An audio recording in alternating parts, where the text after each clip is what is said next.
Todd Walkingstick. Now, you do make your way to training camp in Mankato. You mentioned that at the top of the interview here as well. What parts of that whole experience do you enjoy? Why do you like going to training camp?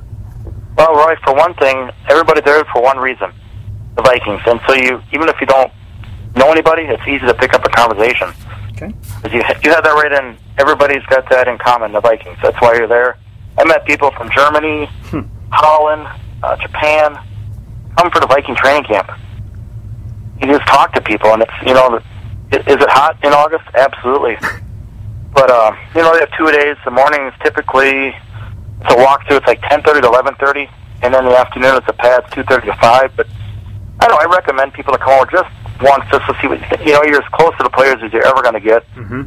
I never guarantee an autograph, but it's sure fun to try and, meet the players. And most of them, I always tell people, beginning of training camp seems to be the better luck to meet the guys before they've been there 2 to 3 weeks and tired of the training camp. And this year's only 10 days. So I'm assuming there's going to be a lot more people just because of the shorter time there. And then they go to Cincinnati they're going to train with them, and then they have a preseason. So it's a really short training camp. But, the draw, this is my 24th year. I had a streak of 16 years where I only missed 6 days total. I took 3 weeks off of work every year. I went. Wow. Yeah, I missed 6 days total. One of the days I had a kidney stone attack over there. And, it was the one day I missed. But I was pretty proud of that. Players may not know me. They may know my face. I'm at every practice. I go meet them. I've gotten pictures of over 450 different players. It's just fun. I bring my kids, and it is hot, so you got to make sure you hydrate like anything outside. There's no real protection from the sun because it's out in the open practice. I think it's fun. It's 38 miles, not a terrible drive. I just tell people if you can just make it once. I haven't had anybody tell me they don't like it, but if they don't like it, they never have to go again. You really have it's free. I mean, the parking is a charge. I think it was $10 last year, but it's free to get in there. So, I mean, yeah, to say it's free, I guess, the cost of gas, as my wife tells me, it's not really free. Cost of gas. And over there on campus they have Chipotle and they have noodles, and they have a bunch of food places, so you can really stay on campus for the day and make the day of it. Wow.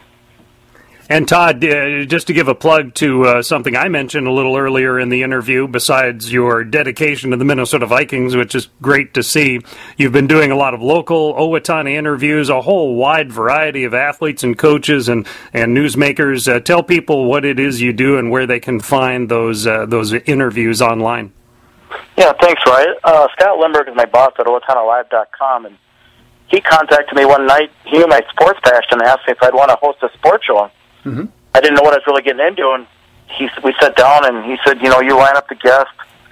I got a Google Calendar I can look at to see when times are open, and we went from 2 guests a show to 3 guests a show now, and it's, like you said, it's wide open.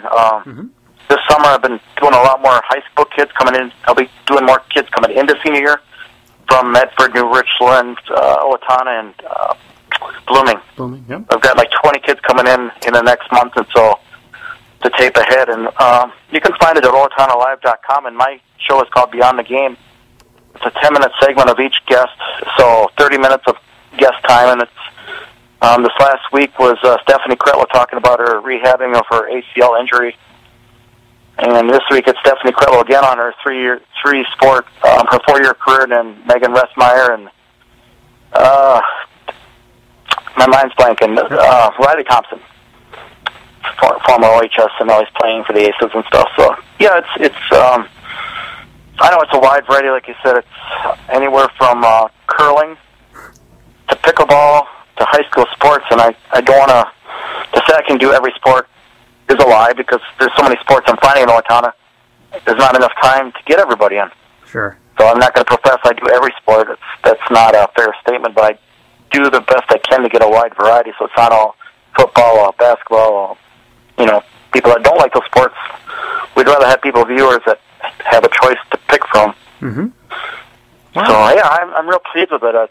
Scott's been giving me a dream job. I told you when you came in and interviewed, or did the interview with me, what you do is I'm so jealous. I think you're awesome, right? You are just you're it. I mean, I really envy you, and so I cannot take anything. I want to learn from you and just to be a better sports guy and just show people I do care about sports and I'm not biased towards men or women. I want all sports, and I just want to give coverage to people. And so far, I've had 150 people come in, taped them since last July, and I've had very few people say no thanks. But if they do, I certainly accept it. It's not a have to. I just want to offer people to tell their story. That's how it comes down to. All right. Well, you've done a great job of that. I appreciate the kind words. I really do. I feel like I'm fortunate to be in the spot I am and just trying to, keep going along with it. But you have done a very nice job on that program of offering up a wide variety of subjects and guests. And so that's all very cool and very well balanced. And then maybe just to wrap it up, Todd, one more word about the stadium. That's kind of what instigated our conversation here, the fact that you had a chance to look at the stadium, the new place that the Minnesota Vikings are going to play. Another word about that big facility there and the impression it gives you after thinking about it for a day or so after having been inside it. Yeah, again, I got home last night. I felt like a kid at Christmas. It's hard. People may laugh at me, but I feel like shaky. I was so excited. I just left there just trembling. I was so excited knowing that I'm a season ticket holder. I don't know if the team's going to win or lose. I'm going to be in there supporting the heck out of them and yelling like any fan can yell. I'm not a beer drinker, thank God. It's $9 for a beer. But, even so, that's fine. I'm more for the game, but, I'm finding out some of the prices. And I walked around the stadium kind of figuring out, we got to figure out how to get to our seat the best way. Our parking lot is now a building where we parked for many years. Coming off 35 and the downtown exits, it's no longer a parking lot. It's dirt, and they're building some sort of, I don't know if it's an apartment building or what it is. So we have to figure out a new parking strategy, and we do not like paying a lot of money. I'm not a tailgater, so those lots are going to be expensive, but we're more economical. If we need to take the light rail, I guess we'll look into that kind of stuff. We have training camp's kind of my gauge for traveling. Like the TCF Bank Stadium, we try to figure that thing out. We found some parking, which is about an 8-block walk, but it was fine. I only paid $10 for parking. So I don't like to pay a lot of money, more than I have to, I should say. So walking is good exercise. It's really nothing wrong with it. We'll be inside, so even if it's below zero, we might be cold, but we'll get inside and be, warm up. Whereas last year, the Seattle playoff game, that was a game that, even though we lost, I'm so glad I went. Just to fight the cold and, show what a fan we are. All right. It's fun to talk to you, Todd. Chatting here with Todd Walkingstick, a big-time Minnesota Vikings fan, and then fun to chat about the other aspect of what you do, supporting local sports beyond the game at OwatonnaLive.com. Well, Todd, enjoy your time in Mankato at training camp over there, and thank you very much for your time. All right, thank you. I like I said, you're number one in my mind, and I'm so glad I got to call you and talk to you. All right. Well, I appreciate those kind words. Thanks, Todd. Thank you, Roy.